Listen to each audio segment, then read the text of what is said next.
This election, I think, for a lot of people, was a surprise that shouldn't have been a surprise. I had allowed myself the 107-day delusion that it was possible for this incredible, Black and Asian woman to win. And then you were sort of snapped into reality on November 5th. Donald Trump will be the 47th president of the United States, winning what had been expected, of course, to be a razor-tight and historic race. When you are so afraid or indifferent, or I don't know what it is, I don't want to attribute motives, but whatever it is, cannot bring yourself to oppose dropping bombs on children in defense of apartheid. Best-selling author, MacArthur Genius, and National Book Award winner, Ta-Nehisi Coates. In his new book, The Message, Coates reflects on questions of race, identity, colonialism, and the politics of writing. Joy Reid, best-selling author behind books like The Man Who Sold America. The priority among Trump's base really is an ethno-nationalist priority. But there are people in Washington who are appointed who could have stopped this and just didn't want the smoke. To be white in this country, in the journalism, in the arts, in the literature, is to experience a kind of superhumanity. All of your feelings, all of your sensitivities, complete sympathy. But to be anything else is to get complete skepticism. Hello, everyone. My name is DJ Johnson. I'm the owner of Baldwin Co.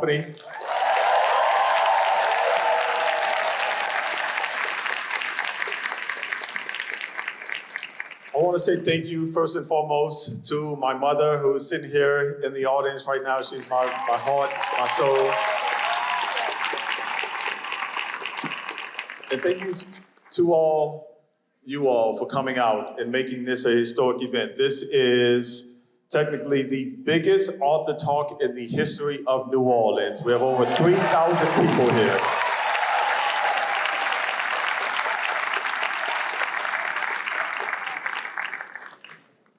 So without further ado, I'll introduce our two esteemed guests of the evening. So please give it up for Joy Reid, the host of MSNBC, The Reid Out.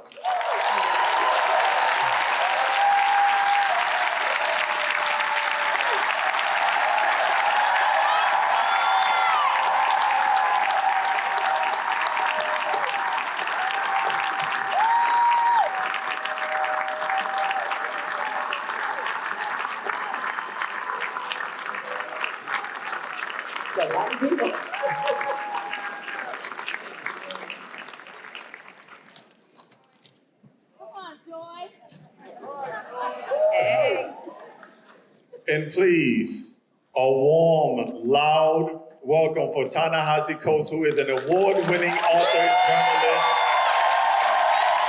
His books include The Water Dancer, The Message. He is currently a contributing editor at Vanity Fair in the Sterling Brown Endorsement Chair in the English Department of Howard University. Please stand up on your feet for this historic moment in New Orleans when we are changing the landscape of literacy.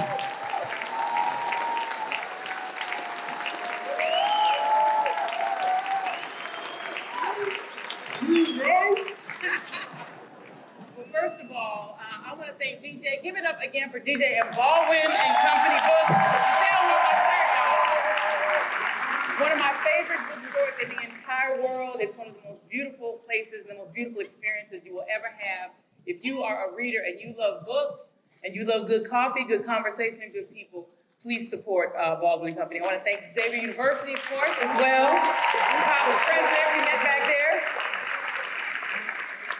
And my friend Ta-Nehisi, how are you doing? So we have a lot to talk about, but you know that people are going to want to get your take on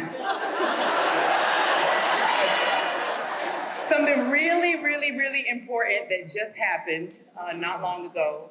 Beyonce getting 99 nominations. 99 nominations for the Grammy. No, really, the election. But you have a take on Beyonce, please give us that too. No, I just think that there's something. Wow, what's up with Beyonce?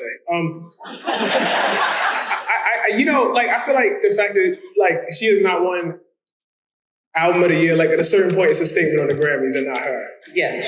You know, and I think like that has to, so I'm happy to hear that. Yeah. But like at a certain point, it's like when people are getting up and apologizing, when white folks are getting up and apologizing for the awards they've got, Yes.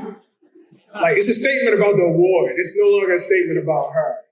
Agreed. You know, and I just want that to be kept in mind. And the CMAs, when she did a country music album, shunning her, it's a statement. Yeah, that's about them. It's about them. That's about them. So now let's move on to the election, because now that we've done the palate cleanser and talked about Queen Bee, this election, I think for a lot of people, was a surprise that shouldn't have been a surprise. I know it was for me. I think I had allowed myself the 107-day delusion that it was possible for this incredible, Black and Asian woman to win. And then you were sort of snapped into reality on November 5th. Were you as deluded as I was going in, and what is your reaction to the result? I mean, I don't know if I was deluded. I thought she was going to win. I did think she was going to win. I don't know. I think I'm probably not the best person to ask. And I'll just talk about my perspective on this. And it comes from a couple places. Joy, we saw each other out at the DNC. So I personally, and I'm sorry, guys, this is going to probably upset a few of you. And I'm not trying to hurt anybody's feelings here. I'm really not. But look, I personally watched them march out and run on the legacy of Jesse Jackson's 2 presidential runs. Jesse Jackson in '88 was the last person that allowed an Arab American to address the DNC. There hasn't been one since then. It was the last time Palestinian rights were addressed. I watched them run on the legacy of Shirley Chisholm. It had been, 60 years since Fannie Lou Hamer had been excluded? Yeah. I watched them run on that. And then I stood outside and watched them exclude a group of people. And look, the numbers probably do not add up to, the notion that this is what cost her the vote. But I do think, you have to think about the soul of the party. And I think you have to think about, forget the party, I think you have to think about the soul of your movement. And I just wonder what it means when you are so afraid or indifferent, or I don't know what it is, I don't want to attribute motives, but whatever it is, that you, who could not have been this party's nominee in 1964, right, cannot bring yourself to oppose dropping bombs on children in defense of apartheid.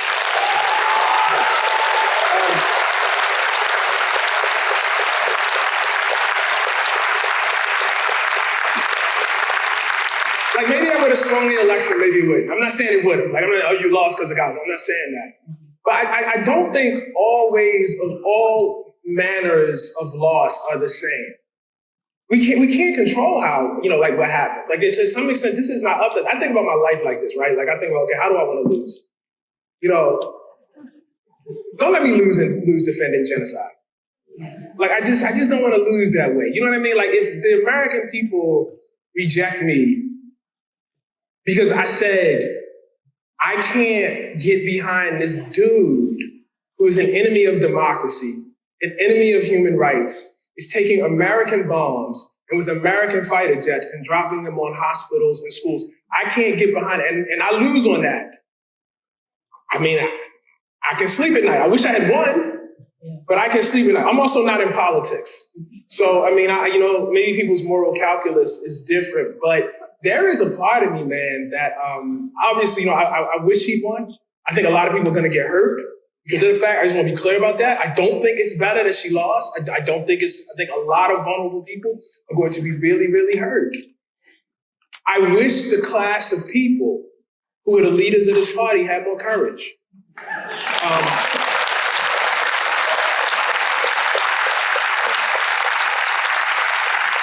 And I think, and forgive me, I don't mean to extend this, but I think about 2 things, okay? I think about the fact that it was 20 years ago that Barack Obama really began his ascent, right? It's our first Black president. And people forget this.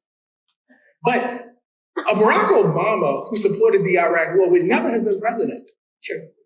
Like, this movement started there. Like, it actually started, like, you got a lot of people who, will run the numbers, this and that, try to predict things. But there was a moral core to what he was doing that got people excited. And how we ended up here, when we are effectively supporting the destruction of Gaza under the Orwellian language of self-defense, I don't know. And so, you say, well, Ta-Nehisi, you're not, really accounting for the very real, and hard work of politics. And I say, okay, but let's take a second. And let's think about this party since 1992. You lost affirmative action. You lost a woman's right to choose. Labor is under siege. You have lost the environment. Public schools are, effectively taken as, playgrounds for the private. You lost campaign finance reform. You lost the Supreme Court. You may lose Obamacare, which itself was a conservative compromise. What did this get? What did you win? Like, what did all of this strategizing and all of this, deep knowledge about, what did you ultimately win? And so when you start looking at it like that, and then you see the same people who have led you to this loss, Bill Clinton being deployed to Michigan, to do what? Liz Cheney, who has, she showed great courage, but has a constituency of 0, apparently. What are we doing here? So you don't have the tactics, you don't have the strategy, you don't have the morals. So what do we have then? It's dark. It's not like these people take immoral positions and then win. They don't. And so, when you look at the long stretch of this, Kamala losing almost underestimates the disaster. And it is a disaster, and I just think what I would hate is for this party to not do any sort of internal reckoning and just put out the next version of this. I can't hear in 2028, this is the most important election of our lifetime. Please don't tell me that again. Yeah. Please don't tell me that again. The sad thing is this one probably was. Yes, I agree. Yeah. I agree. But how many of these can we take? I know. Apparently, you know what I mean? It's Yeah. last minute, you say. But yeah. I just think there really needs to be some deep-seated analysis about what this is about. Because they know what they're about. They're about hierarchy. And they're clear on it. They're very clear they're about hierarchy. They publicly say it. Puerto Rico is an island of trash. They tell you straight up and down. They tell you, I'm gonna deport all of y'all. And apparently some people like it, but it's, some people will be deported like it apparently. But you know what I mean? It's I don't think we have that kind of clarity. Yeah, and this does really bring me to the book because I feel like one of the challenges that we've always had in this country is that we're fighting against the stories we've been told and that we tell about the people in this country. So if you believe the stories that have been told about Black people, right, pre the 1619 Project, and you just believe that slavery somehow benefited Black people, that Black people should be grateful to be in America, which I've heard a lot from the right, then you can't abide Black Lives Matter. You can't abide Black liberation because you're saying, but I believe the story as I was told it. And you in this book challenge the story and ask people to step back and actually reimagine it. I think as did Nicole Hannah-Jones, honestly, a lot of this backlash, let's just be clear, is about her. Yeah. It's about her forcing us to retell the story of our relationship as Black people to America. Yeah. And you talk, and there's 2 places in this book where you talked about a notorious storyteller named D.W. Griffith. And I think it's really related to the election. Honestly, when I found these 2 passages, I said, okay, I need to dog ear these. By the way, don't ever borrow a book from me. I destroy books. They are marked up. This isn't even my original book. I forgot my other book. My book is destroyed. I have it dog-eared. I have pages. I have notes in it. You can't even borrow this from me. But I found these 2 passages that I thought were really important. So here's the first passage. This is on page 108 when you guys go back and read the book. When D.W. Griffith wanted to shoot a large arrow right into the heart of American cinema, he knew exactly what story to tell, and he knew exactly how to do it. and it would not be art for art's sake. The Civil War hasn't been told accurately in history books, Griffith asserted. Only the winning side in the war ever gets to tell the story.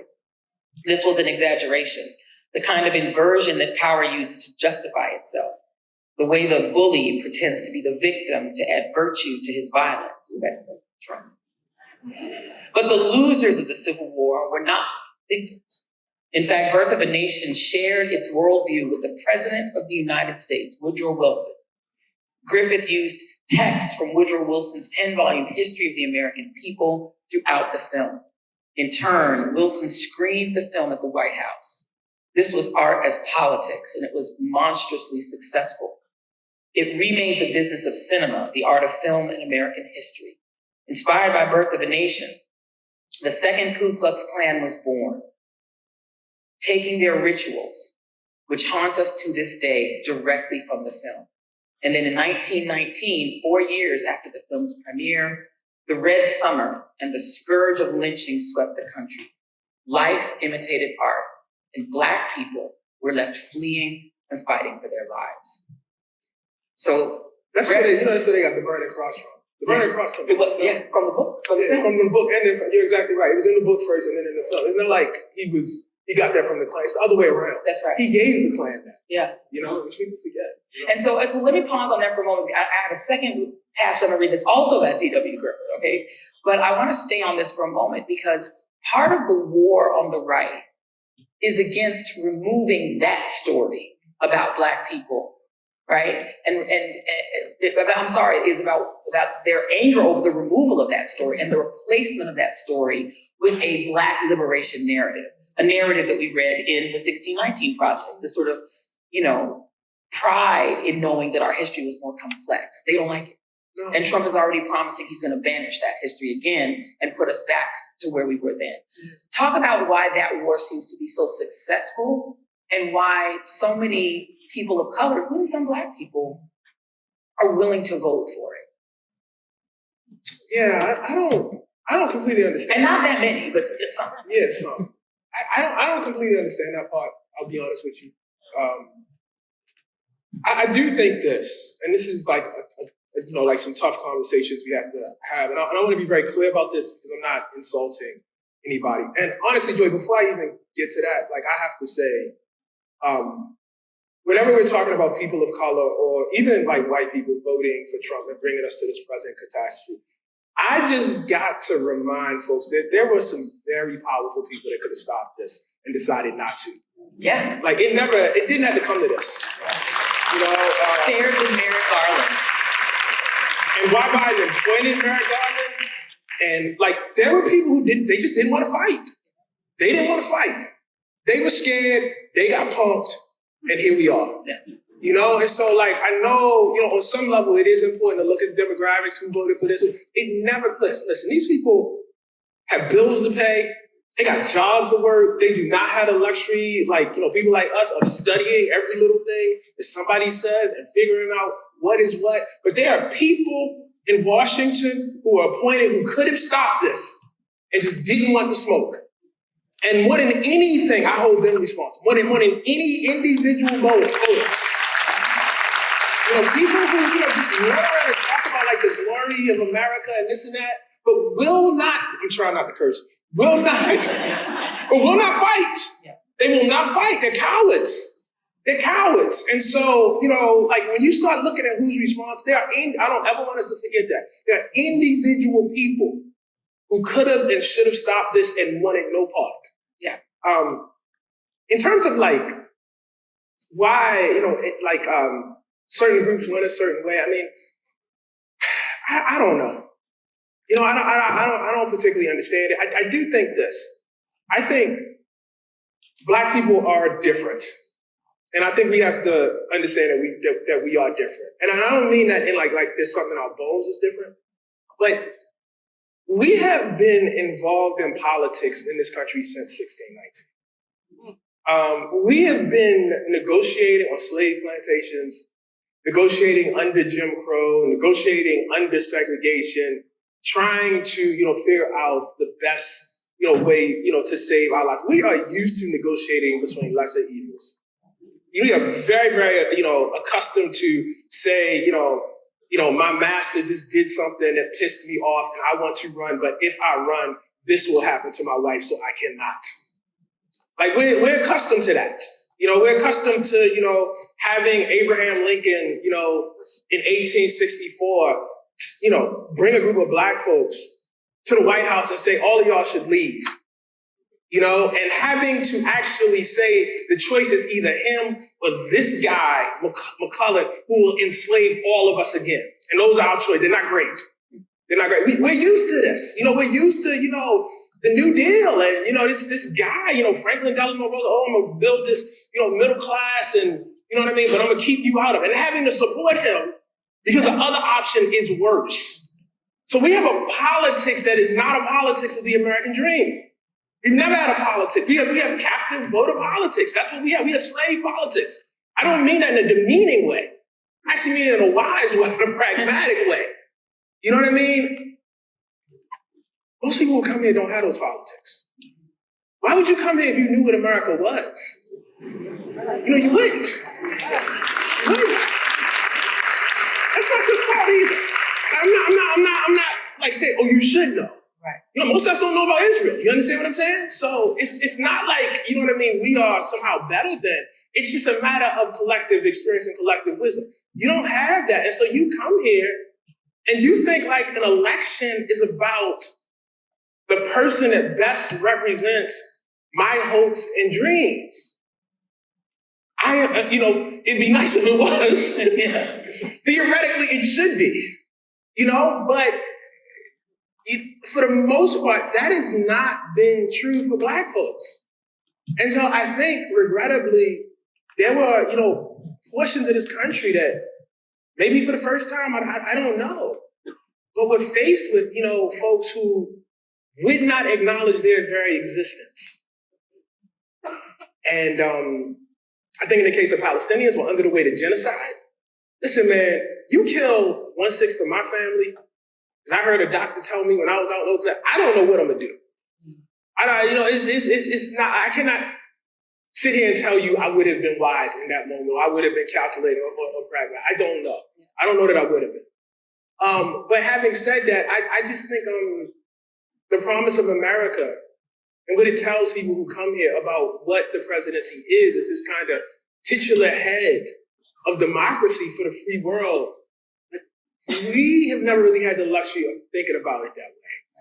And I don't know that that's true of most groups in this country. Well, and I'm not sure that most people even know what democracy means. You're saying you're defending democracy. I think what a lot of people heard was you're defending the system. Yeah. And the system is broken for me. Yeah. So if you are, I don't care how much joy you're bringing or how many celebrities you're showing me or how fabulous and full your crowd, your stadium rallies are and how much that looks like an appealing vision for America, but you're just still defending the system. You're just a sort of a kinder, gentler version of defending the system. So there were a lot of people who were just anti-system voters. And I think that there's a sort of a tendency to think all those people are sworn defenders and lovers of Donald Trump. But a lot of them are literally just anti-system people. That's how you get somebody who can vote for AOC and Trump, or who voted for Obama twice and then Trump. They're just like, who's breaking this system for me? And to your point, Obama said something that you normally cannot say, that he was against a war. Because the two easiest things to pass in Congress are tax cuts and a war. Like, those are easy. Those always go through. And he said, yeah, no. And that's why he became president. So but why is everybody forgotten? Like, no one remembers that. Like, that was the thing. That's how he won. Yeah, that's how he won. If he didn't say that, then he's the same as everybody else on that stage at the Democratic debate. It's like, people just completely forgotten it. It's wild. It is wild. But I think to that very point, and we talked about the Palestinians, and there's a lot of told you so on social media toward pro-Palestine folks. And I was speaking with some of them today, just asking how you doing, where your head's at. And there's a lot of defensiveness about the decision to oppose Kamala Harris. I think that, and I get that because, as you said, people's literal families are dead. And then you're seeing a lot of people on television sort of appealing to President Biden to use his remaining time to do something different, which seems highly unlikely. He's a Zionist. He said it. He's a Zionist. And so this brings me to page 178 in the book, because what I love about this book is that you take two narratives.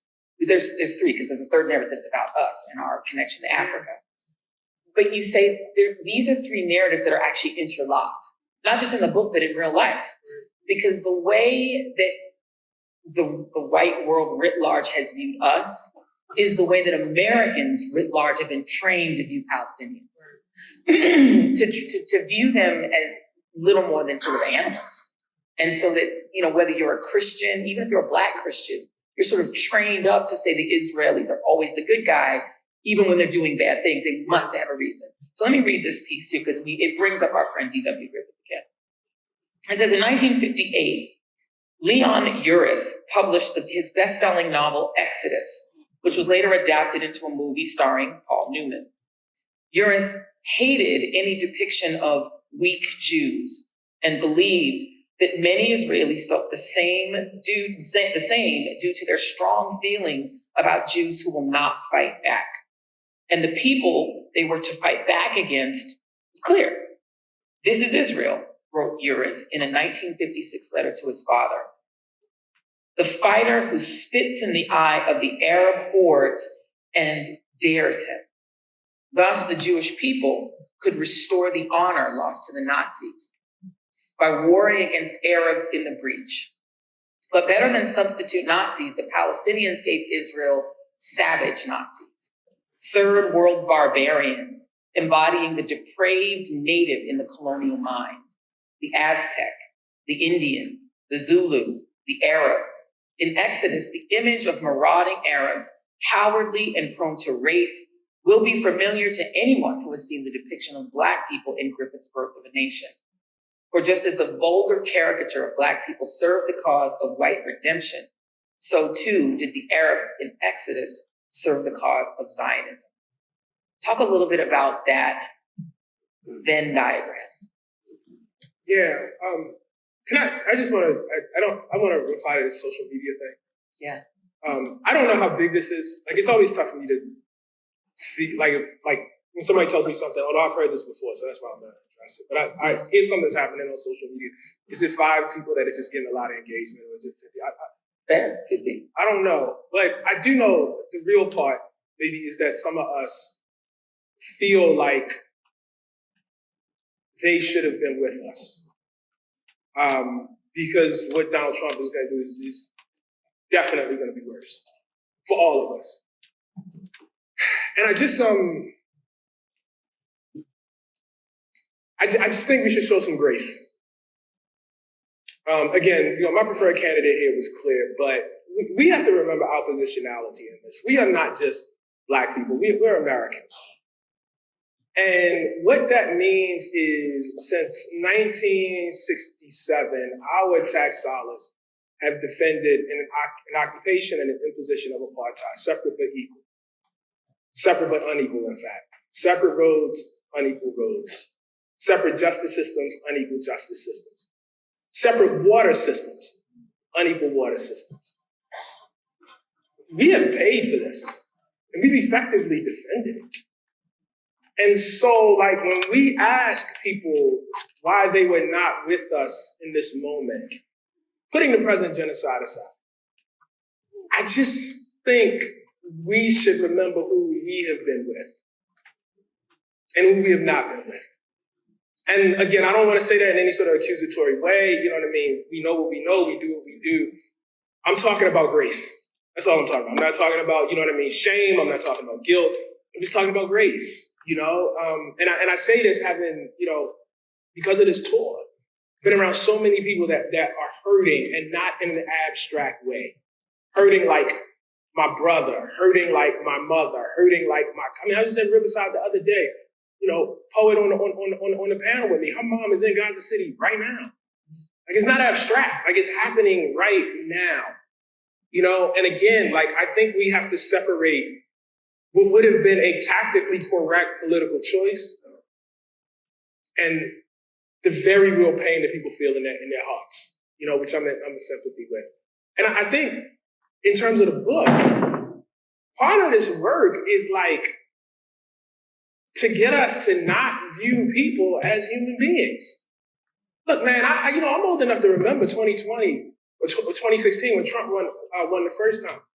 And every major paper in this world had a reason to tell us why white folks, quote unquote working class white folks, supported this racist and this bigot and this sexist for reasons that were not racism, sexism, or bigotry.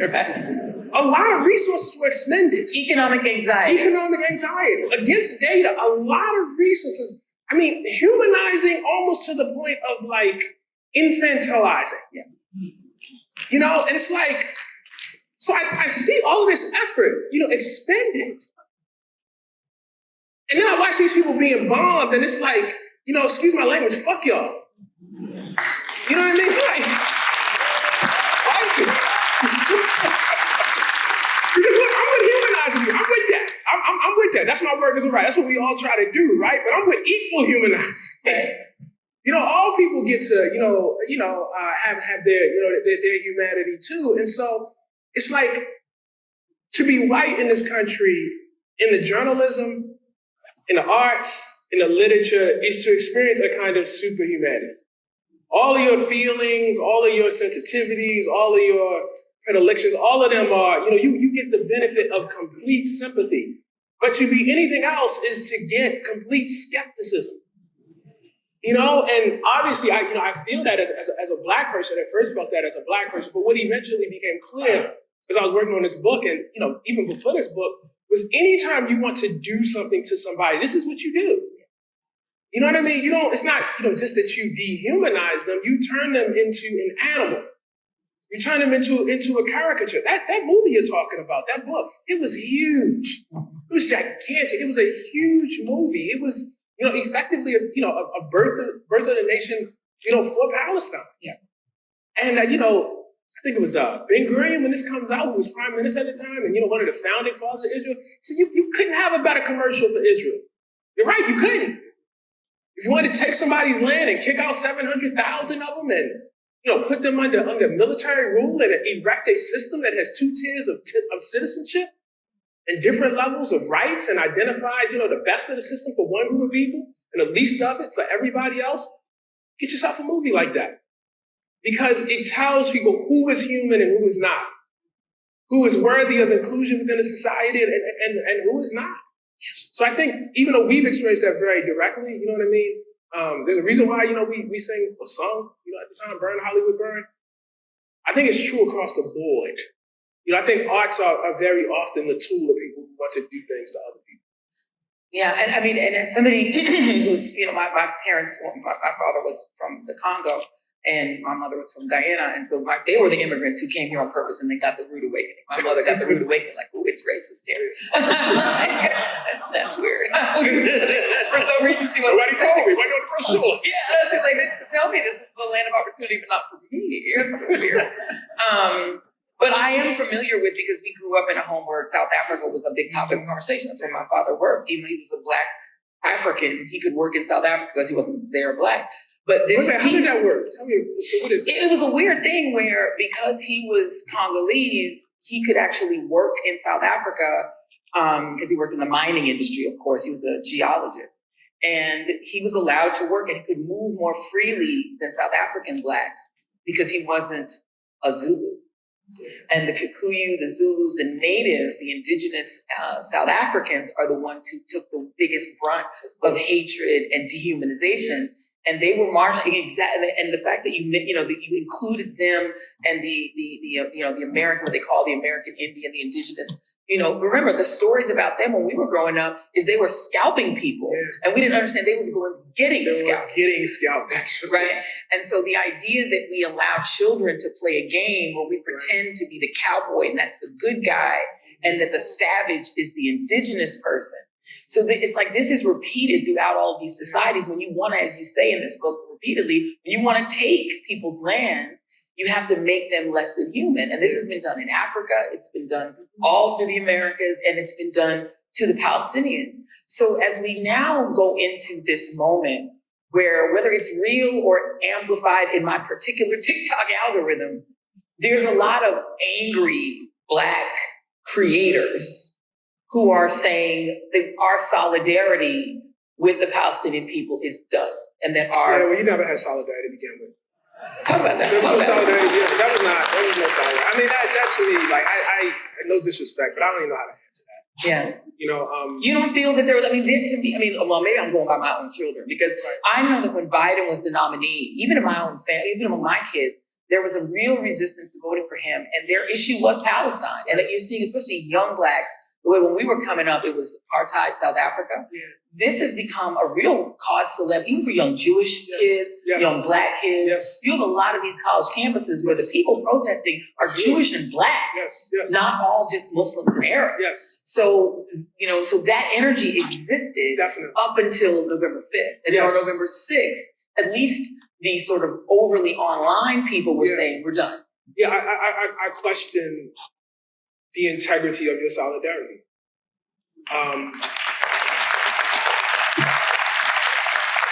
If I went over, I just gotta be absolutely clear about this.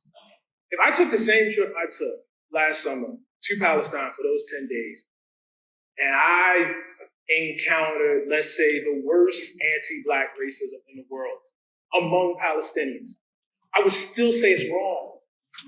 I mean, apartheid is wrong. It's not wrong because me and you were friends. Right. It's not wrong because you got my back. Right. I oppose it. I oppose slavery. Like I oppose it. You know what I mean? I don't oppose it because. And listen, I mean, we have to think about like how we felt about this, right? Because like, you know, there was a certain kind of person, you know, who obviously, I mean, very upset about October 7th. I get it. Who did not feel, you know, that black folks were giving the response that they wanted to see, given the fact that there have been so many, you know, Jewish freedom fighters, you know what I mean, who showed up during the civil rights movement, who literally gave their bodies, you know, during the civil rights movement. But I suspect if I talk to those freedom fighters today, they would say, I did it because it was wrong. Right. I didn't do it on some, you know, scratch my back, I'll scratch yours. Right. I did it because it was wrong. Yeah. You understand what I'm saying? Like the solidarity has to be rooted in a deep moral principle. This is not a gang alliance, man. Yeah. You know what I mean? This is about principle. And it's like, it is nothing. Nothing in the world these people could do to me. And I'm talking about the Palestinians that would make me say what I saw over there was correct. Yeah. And that it is somehow correct, that I mean, it's sickening. It's like, what you are effectively saying is you have no problem with your tax dollars going to bomb hospitals and schools because they didn't vote with you? I don't take you serious. I'm sorry, I'm getting upset about it, but I don't take you seriously. Yeah. Like I don't like me and you need to not have a conversation because you were never part of this. Yeah. You like that is, as far as I'm concerned, that is addition by subtraction. These are not people you want with you because they are not principled. They don't have real principles. You're in it like to feel something or whatever. You know what I mean? But if you don't have a secure principle that is, listen, and then I'm gonna stop. But it's like my life begins with my parents trying to find their way out under Jim Crow. I am opposed to that system. That's it. That's it. And if I ever find myself in a situation where I am somehow saying I'm defending that system, or like I'm just gonna look the other way while bombs are dropped and kids are killed and what good am I? Why am I here? Like I gotta face my son, man. I gotta face my wife. I gotta face my parents. Like what are we doing here? So I just, you know, it kind of enrages me because people like putting a camera in front of their face. Like if they're gonna do it, they should say the truth. They should say, I no longer have a problem with my tax dollars going to support genocide. Say it. Say it. I'm for genocide. Say it. Say the truth. Say the truth because that is what you're saying. And so I just feel like, you know, people who, and I'm sorry for ranting about this, but I feel like people who claim to be part of a movement, who encounter something like this and decide that, like, they were never part of it. They were never there to begin with. So, good riddance. Yeah. You know, people clap for that. No, the solidarity is either real or not. And I know it's with the part with, you know. I also just wonder, like, have you, like, when people do that, like, have you talked to actual, not you, I know you have, But like, have you had a conversation with actual Palestinians when you do that? Like, have you had like people whose families are actually dead? You want to tell them that to their face? Yeah. And is that how you talk to people? And I think that is a really important point that actually, to me, is a really big part of this book. As a journalist, this is a media criticism. Yeah. I mean, this is the giant media criticism. Yeah. And it's kind of a damning media criticism because you and I both know that in this industry, the voices that are not there are Palestinians because they have been so thoroughly sort of submerged in myth and a negative mythology. They just sort of exist as this amorphous terrorist thing that we don't think about, we don't talk about. We used to when I was younger because they would sort of imply that they were going to blow up your plane. You know, and nobody knew why. Nobody knew. There's something they're angry about, but we don't know what it is. They're angry and we're not sure why. Just like like indigenous Americans. They're just angry Indians, and we have no idea what their beef could be with the nubbly colonists who were just here just trying to get some corn. They just wanted some corn. Just wanted to move next door. How dare you oppose them moving in? All you had was a teepee. You didn't even have a country. What are you talking about? We gave you schools. Right. I'm doing you a favor.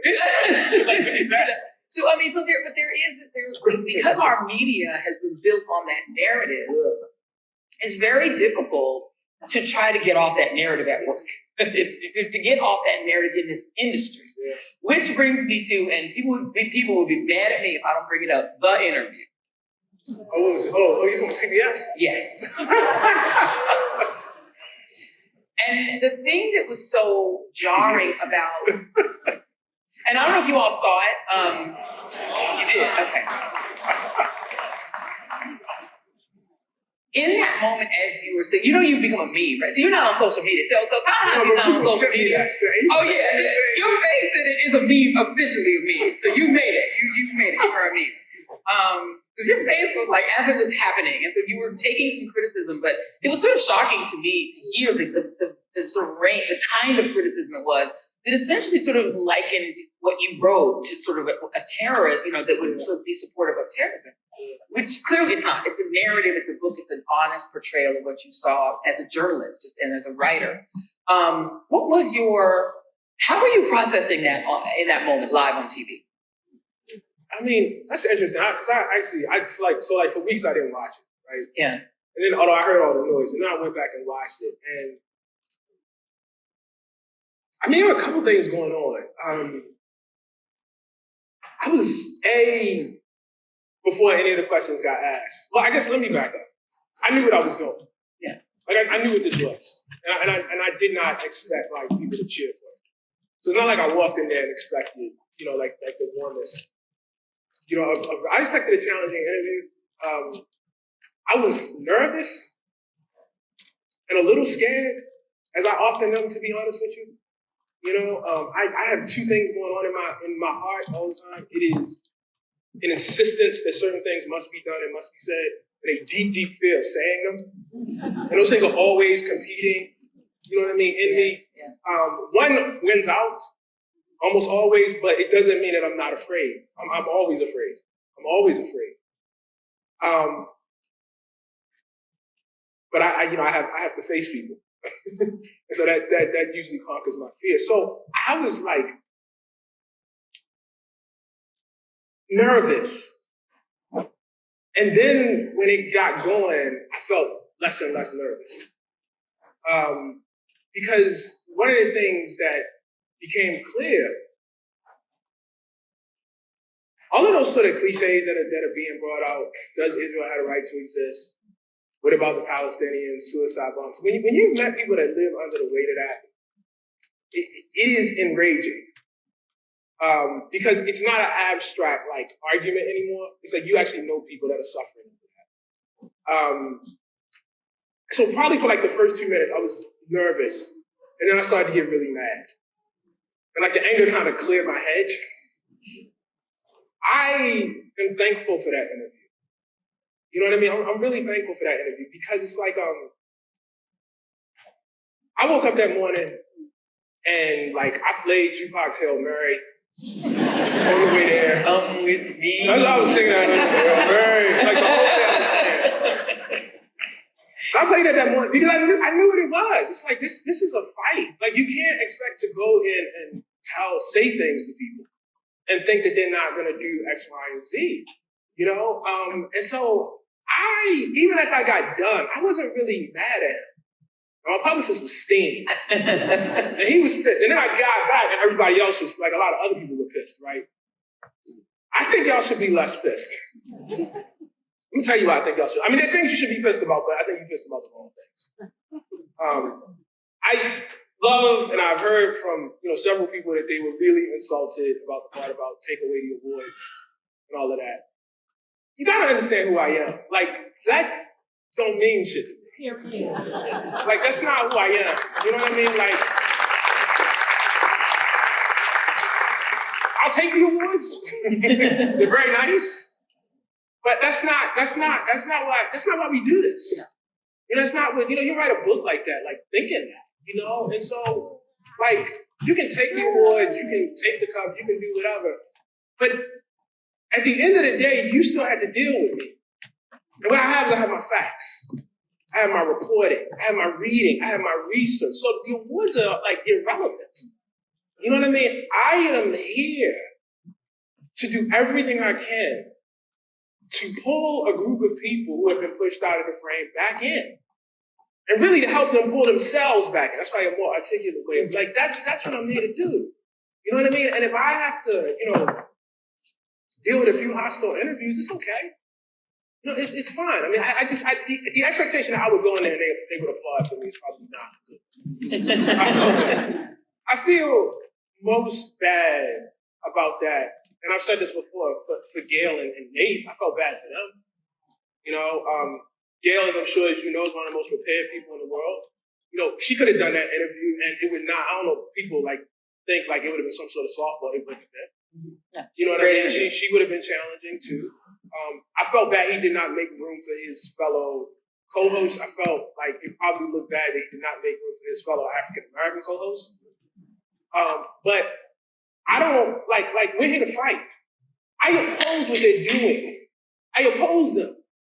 I oppose the fact that they don't have Palestinians in prominent positions.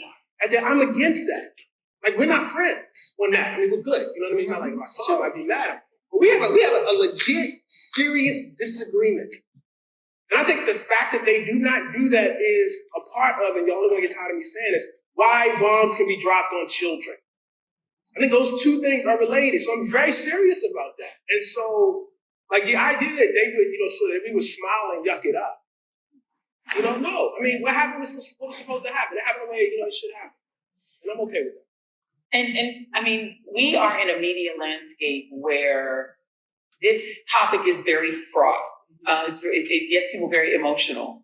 And there's almost, there's a fear that a lot of people feel, whether they are in that community or not, of even doing some of these stories in a robust way, because it doesn't feel like it's a welcome topic, because there's obviously so much sensitivity. The Holocaust was it still lives and sits in the hearts of Jewish people in a way that creates so much pain that it's just difficult to even approach anything about Israel.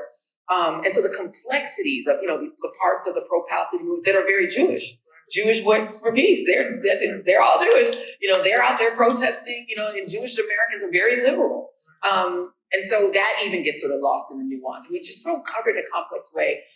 Do you think that because Black Americans sit in this space that is so unique in the world, the middle part of your book that gets lost, I think, when a lot of people talk about the book, the part about going to Africa, for me, as a person who's daughter of an African, really stood out to me because it rang true to me about the way Africans view American Blacks, with a kind of reverence to say, you are the Black people who created the culture that reverberates all over the world and even back to Africa, right? Black American musical culture, style culture, cool culture, literally is a dominant force on earth.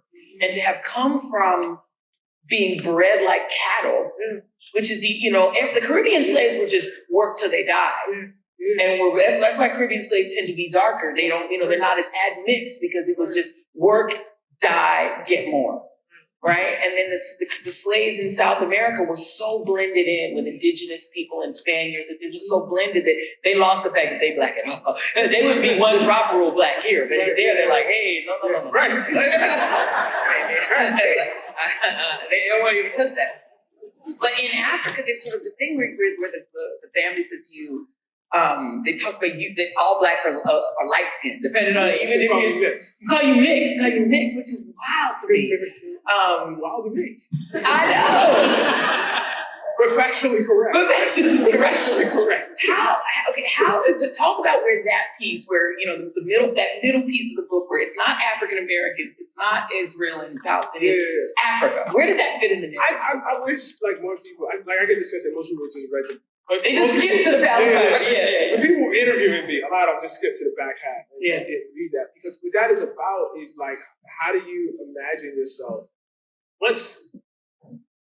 once you have had an experience where somebody has exploited you over the course of centuries and then created a kind of curriculum of lies to justify that exploitation. You live under the weight of that. So how do you get out of that? How do you get out of that? And one of the ways that we have gotten out of it is we have constructed a kind of mythical Africa in our minds.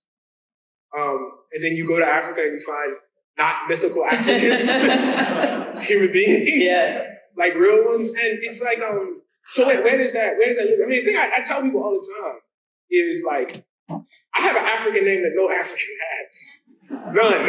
Yeah. It doesn't exist on the continent at all. It exists here. It was invented here. You should have heard my father go on about Kwanzaa. He was so mad about it. He was like, I don't know what y'all have made. You met up at one holiday and your son celebrated in Africa. What are you doing? He was so angry about it. He was mad about it. Yeah, I know. He didn't like it. I know. I get it. But you know what? It's actually brilliant. Yeah. It's actually brilliant because once what happens is, see, white people had in this, and what they do is because they have money and power, they make it look like it's science. It's not. It's myth too. Yes, like they made it up too. You know what I mean? We just had the misfortune of having to make it up in the 20th century. But it's legit. It's legit. It's legit as long as you understand it's myth, and as long as beneath that is some sort of liberating impulse. And it's not an impulse to go and take things from other people. Because all of us are not equal. One of the things that, about that chapter is I always felt like it was incomplete, even when I was done. Because one of the things I was trying to figure out was, okay, we are separated, obviously, by centuries. African Americans, through the great crime, the genocide of the Middle Passage, and frankly, the industrial level of sexual assault that you just can't imagine slavery without. Right. Like it's core to what slavery was. Sexualized courtship. So we were created here, right, out of something, right, and out of the most tragic, awful stuff. And so then you go back to this place that you have roots in. So how do you relate to it? And I was maybe pleasantly surprised and maybe somewhat disturbed that the relation feels natural, right? Like it really does feel natural. And I don't mean it feels natural like we are exactly the same. But, when I leave Baltimore and go to, LA and meet Black folks, we are not exactly the same. Or when I go to Jamaica, we are not exactly the same either. There's no group of people can withstand that. Irish Americans are not exactly the same as Irish folks, and there's no middle passage for them to deal with in that. But I do feel something, and I had the great opportunity of being on this podcast with Trevor Noah, and at that point it was I'm African American, I'm Black American. I got a South African cat, and it was a sister on there who I believe grew up in London but had roots in Nigeria, right? And I was telling her and I had a conversation there like I didn't have anywhere else, right? So I said, okay, so what is this? And what she said to me that I keep thinking about, she said it's a loss. She said we all know what it means to have like this gigantic loss. There's a loss in colonialism. There's a loss in apartheid. And she said loss is a very kinetic force. That people form bonds off of loss all the time. That people pull things out of loss all the time. And that really, really helped me. It really helped me understand what I felt and why. Because when I came back, I had these emotions, and in many ways I couldn't put words to it. But it was there, man. It was like being with cousins. I mean, and even people get mad, like black folks sometimes they get mad, you call them mixed. The very fact that she could say that to me was statement of a family tie. You understand? That's something, that's an insulting thing you say to somebody you already feel tied to. You say to anybody else is rude. Right, exactly. You know what I mean? You say it to your family. Right. They had to have a level of familiarity to make that, sort of comment. And so, it was beautiful. I need to go back because I think when I went there, I was, I had, the middle passage was laying so heavy on me. And the loss of that. But I think that chapter is very, very important because the great tragedy of Zionism is here was another myth that was invented. Here was another ideology that was invented that, was really a response to, again, some of the worst oppression, genocide, pogroms, whatever you want to, claim, they did it. And it could not imagine itself outside of the ideology of the people that oppressed them. In many ways, it took it on, in fact. It took on some of its worst, aspects. And that is so tragic. You know what I mean? Because I understand the impulse towards it. I did. I mean, it wasn't like I was there and was like, what are you guys complaining about? You know what I mean? You go to the Holocaust Museum in Jerusalem and you get it. It was bad. It was really, really bad. And how do you endure something like that and create an ideology of liberation that completely rejects the people who oppressed you? That's difficult. It's a challenge, but I think it is the challenge. And I think it's the reason that I feel highly recommend do not skip to the third part of the book, as I think some people, you have to read it all because the middle part is the connecting part because it was colonialism and it was the rapacious greed for humans and gold that took Europeans to Africa, and those who they didn't steal, they colonized. That's right. And colonialism is sort of it is the Venn diagram. It was all of the book, and so kind of to me, the middle part radiates to the other two pieces. Because the reason Africans feel so connected to us, when we were just in Ghana, my husband and I, everyone greets you as sister and brother. They treat you because to them you are lost family. People went into the town or into the little village and never came back. And they never found out what happened to them. They never saw them again. Just imagine every other neighbor just disappearing from your neighborhood. And you just never see them again. You have no idea where they went.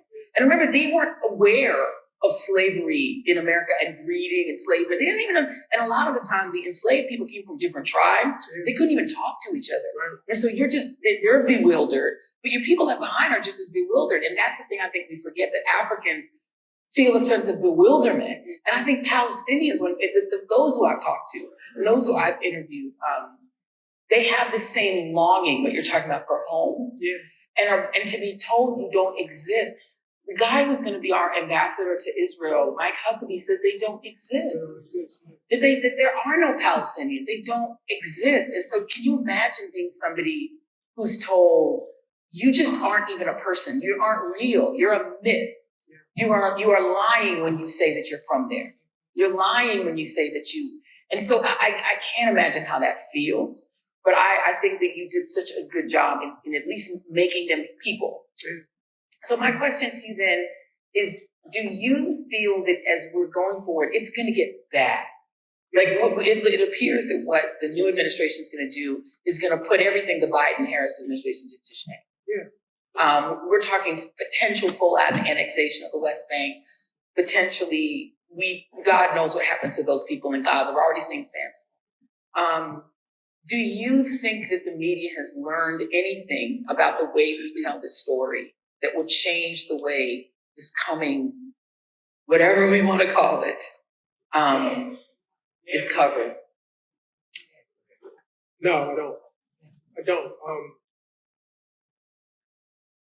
And if it did, the results, like, this is the kind of thing where you invest now and then it shows up 10 years later. So I think it's kind of too late for that part, for any sort of immediate. It doesn't mean folks shouldn't do anything, but I think for the immediate, no. You see, the other complicated part about this is we are lying to ourselves in terms of America's relationship to the Jewish people of the world. We're lying. If any of you guys get a chance, I highly recommend Kim Burns' documentary, The U.S. and the Holocaust. It's so good. Oh my God. Yeah. And damning. And depressing. Yes. But it is an exceptional work. Yeah. And one of the things that Kim Burns makes clear is that this is a country that never wanted Jewish people here. They sure did. And it's, and it goes back to, you know what I mean? He starts with the Chinese Exclusion Acts and then goes through eugenics. Yeah. But here's the thing, didn't want to go to war, by the way. Didn't want to go to war and say, no, this is all we went and say, no, you didn't. You wanted no part of that. No. And it's debatable had we never been attacked, whether we would have. Correct. It's you can easily imagine a world where the United States does nothing about the Holocaust. Or if the people who attacked us weren't visibly foreign. There it is too. And then there's that. But here's the most damning part. After the war, the United States does not say, you know what, you guys have suffered genocide, worst possible fate, 70% of European Jewry wiped out. We are, the land of immigrants. We will provide a haven for you. No, we pass laws to keep these people out. We put them in displaced persons camps. We put, I think it's MacArthur, over top of them, who writes that, the Jew is not even human, is less than an animal. That's who we put over top of it. The survivors, this was United States action. I want to be very clear about this. We did that. So this notion that, we are somehow, this great friend, of Jewish folks. I mean, that's not what the record shows. What the record shows is there are many, many anti-Semites who are very comfortable with Jewish people being over there, inflicting themselves against other people, and not over here. And that's dark. That's really, really hard to sit with. I mean, I just, this is like Biden. He said this. He says, look, we all know, he's talking to a Jewish audience, you would not be safe anywhere if not for Israel. What? You're the president of the United States. Right. Are you saying you're not going to protect citizens of this country? Are you saying this state is not capable? And that comes off as some sort of people, I don't know, they hear it as support. It's not. It's a complimentary thing. It's not at all. It's not at all. It actually sounds a lot like what Lincoln said, by the way. Yeah. That's what it has echo. What are you talking about? These people are citizens.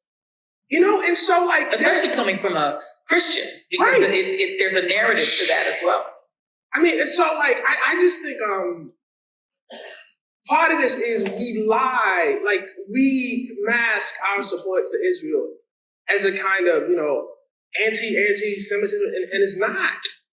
It's not. It is a support of colonialism. It is a kind of way of offloading deep and ancient prejudices in the West, deep and ancient racisms that go back to the origin of the West itself, and not dealing with them. You know what I mean? You got a situation in Germany where they are banning Jewish scholars because of what they said about Gaza. What? What is this? And so I just think, man, hopefully, some of us, not just in media, but, who call themselves, part of, some sort of progressive movement in this country will recover our ideals. You know what I mean? And move away, from the, the kind of myth we've been talking about. And I guess the question then becomes, what will it take? Because there is no motive, there is no incentive structure built in our industry to do that, right? I mean, if there is, I don't know what it is. Shame. Yeah. I think shame actually does work in media. I will tell you why. I will tell you why. It has to be shame from certain people. And that's what I've been trying to do. You know, like you invite me on and you think I'm nice. I am nice. I'm a very nice guy. And I'm polite and I smile and I talk. But I look forward to telling you, not you, Joy, but you on your ears, you should be ashamed of yourself. You know, and I think more of us who are invited in should make it hot for these people. You know what I mean? It should be very important. And do you believe, and I feel like this does sort of bring it all together, there's a unique power to the African American voice doing that. Yes, which is, and I think that is, yes, I do. So first of all, I mean, Black people, for all of our oppression, for the fact that we live, you know, at the bottom of every socioeconomic indicator in this country, despite the fact we are the most incarcerated, you know, we are the victims of most of the violence, the segregation, et cetera, run down the line. We have, because of our struggle, deep moral valence with people. And it is a kind of power. It's not absolute power. It's not cash. It's not being a billionaire, but it is power. It is a kind of power. It is the reason why, again, why is AIPAC, for instance, reaching out to HBCUs to take people on trips to Israel? Why are they doing that? You know, if we are so powerless, like, why would they, what do you need us for? You know, why did it come down so hard on certain Black people, you know, when they did not give the response that folks wanted to hear after October 7th? Why? You know, and I don't mean, you know, this is horrific, this massacre is awful, there is no excuse for it, there's no excuse for taking, you know, I think any decent person, you know what I mean, certainly in our politics could say that. But why do you need more than that? And part of why you need more than that, and I will say, you know, supporters of Israel are not unique in this. People try to do this, you know, all the time in American politics. It's because the moral valence of the Black struggle is very high. What I mean is, if it looks like Black folks and Black movements are on your side, then it looks like justice. You know? It's one of the reasons that you're seeing this sort of furious, almost desperate attempts to say that the Trump victory was really not about white voters. It was about Black and brown voters. That's exactly trying to recruit Black and brown people in as the real reason. The real reason this happened, and not it's to cleanse it. It cleanses it. You know? And they're still saying that too, even though like the numbers don't. Oh, I read one today. They still say it. And every time someone says it, and feel free to steal this, none of this is copywritten.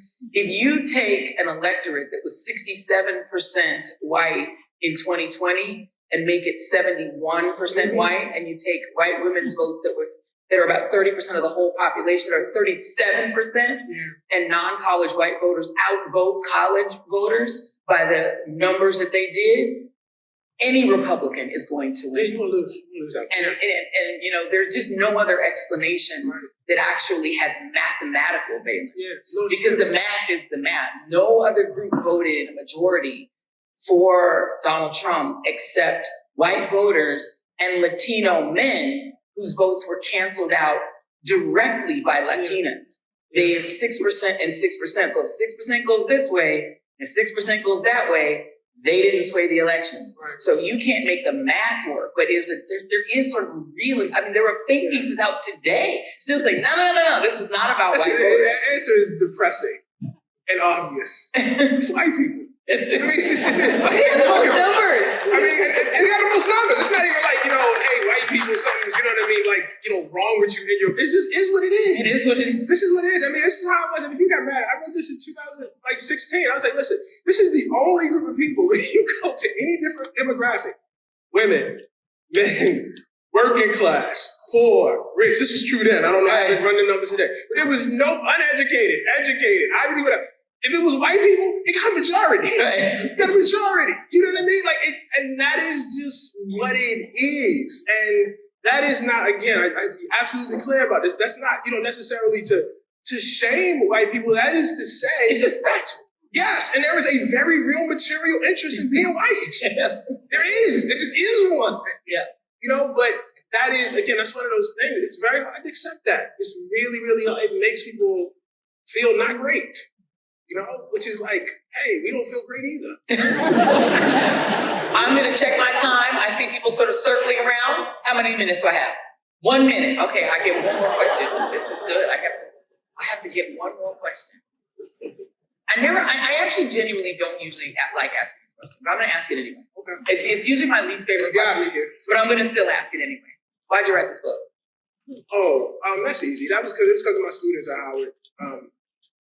I teach writing at Howard, and I've taught writing since 2012 at a lot of places. I taught at MIT, I taught at NYU, I taught at CUNY. When I was much, much younger, I taught in Lloyd Correctional Facility in DC. I taught in a lot of places, and certainly in terms of the higher education level. I walked into class with these kids, and on the first day I told them that I loved them, which I have never done. Why would I say that to them?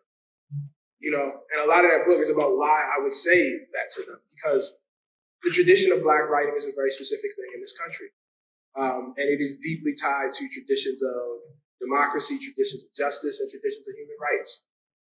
And first and foremost, I wanted that generation of Black writers coming up after me to have some sense of their great power in the world. And then after that, but also important, I wanted, you know, young writers, period, to have some sense of their great power in the world. We are living in a time where people run around and tell people just STEM or teach girls to code. Girls should learn to code. I'm not against that. You know, but they should learn poetry too. Mm-hmm. There's nothing wrong with that. It's actually good. It's actually good. Boys should read more poetry. Yeah. That's actually the problem. Yes. You know, and so I wanted to tell them, listen, if you can communicate with people clearly, directly, and hauntingly, you can do a lot in this world. That's right.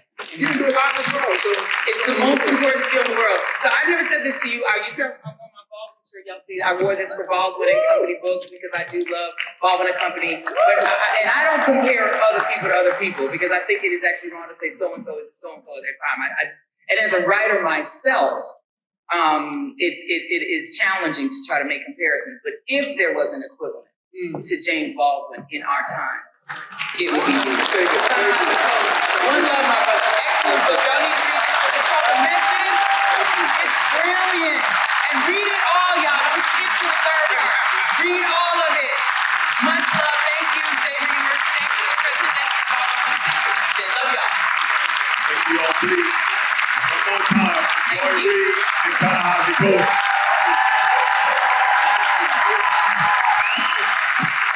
Once again, I'm DJ Johnson. I want to say thank you for coming out. I appreciate it. Have a wonderful night. Thank y'all. Peace.